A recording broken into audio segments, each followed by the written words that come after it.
급부상한 한덕수 뒤에 미국이 한한체제 재가동.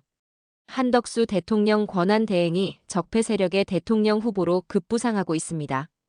지난 11일 한국갤럽이 발표한 여론조사에서 한 대행은 장내 정치 지도자 선호도 조사에서 지지율 2%로 처음 이름을 올렸습니다. 갤럽 여론조사에 따르면 이재명 민주당 전 대표가 37%로 부동의 1위를 차지했고 김문수 전 고용노동부 장관이 9%, 홍준표 전 대구시장이 5%, 한동훈 국힘당 전 대표가 4%였습니다.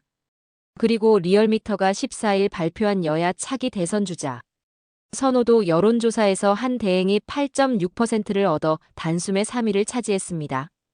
이 전 대표가 48.8%로 1위, 김 전 장관이 10.9%로 2위, 한 전 대표가 6.2%로 4위, 홍 시장이 5.2%로 5위를 차지했습니다. 앞서 지난 7일 리얼미터가 발표한 여론조사보다 김 전 장관은 5.4%포인트 떨어졌고 홍 전 시장도 1.9%포인트 떨어졌습니다. 두 사람의 지지층이 한 대행으로 옮겨간 듯합니다.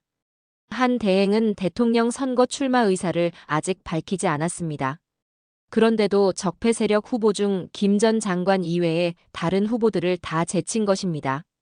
이런 상황이라면 박근혜 탄핵 이후 치러진 2017년 대통령 선거에서 반기문 대망론이 불었던 것처럼 한 대행 대망론이 커질 듯합니다. 대통령 출마 요구가 계속 나오면 한 대행은 반기문처럼 무소속 출마 의사를 밝힐 것으로 보입니다. 그리고 국힘당과 선을 그으면서 자기의 활동폭을 가지다가 국힘당 후보와 후보단 일화를 할 것으로 예상됩니다. 미국은 이 전 대표와 윤석열을 모두 날리고 대선을 치르려 했으나 국민이 투쟁으로 이를 막아냈습니다. 이런 상황이기에 적폐 세력은 이번 대선에서 불리한 위치입니다. 미국은 진보민주 개혁 세력을 분열시키는 한편 적폐 세력을 하나로 모아서 이번 대선을 치르려 계획하고 있을 것입니다. 그런데 지금까지 출마한 국힘당 후보 중에 이 전 대표를 위협할 만한 사람이 보이지 않습니다. 김 전 장관이 국힘당 후보 중에서 현재 지지율 1위이지만 중도층으로 확장이 어려워 대선에서 승리를 장담하기 어렵습니다. 한 전 대표의 경우 국힘당 후보 중 중도층으로 확장하는 데는 그나마 유리합니다. 하지만 당에서 위치가 불안합니다.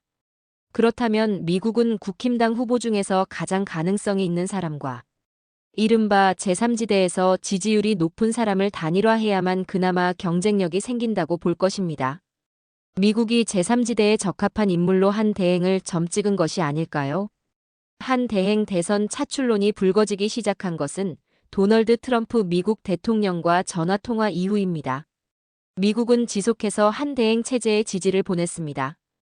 여기에 트럼프 대통령이 지난 8일 한 대행과 전화통화 이후 조금 전 대한민국 대통령 권한대행과 훌륭한 통화를 했다라며 만족을 표했습니다.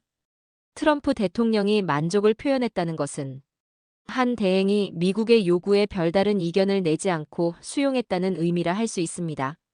미국의 처지에서는 윤석열처럼 미국의 요구를 잘 받아들이는 대한민국 대통령을 원합니다. 한 대행이 미국의 요구를 흡족시킨 것으로 보입니다. 여기에 한 대행은 추진력도 있습니다. 대통령 몫의 헌법재판관을 대행 처지에서 과감히 지명한 것입니다. 또한 한 대행은 탄핵 소추안이 기각돼서 살아 돌아왔습니다. 이것은 적폐 세력의 입장에서 이 전 대표를 공격하는 데 사용할 수도 있습니다. 이런 점을 봤을 때 미국은 이번 대선에서 한 대행을 유용하게 써먹을 수 있다고 판단한 것으로 보입니다. 미국은 국힘당의 후보로 한 전 대표가 제3지대의 후보로 한 대행이라는 밑그림을 그리는 것 같습니다.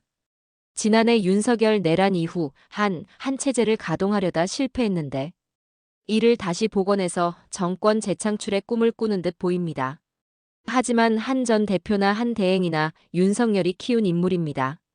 미국은 윤석열 체제의 연장을 바라지만 우리 국민이 이를 그냥 놔둘 리 없습니다. 윤석열 체제를 지지하는 미국에 대해 많은 국민은 내정 간섭이라고 투쟁하면서 미국을 예의주시하고 있습니다. 이런 상황에서 미국이 대선에 개입한다면 거세찬 반미 투쟁으로 미국의 기도를 꺾어버릴 것입니다.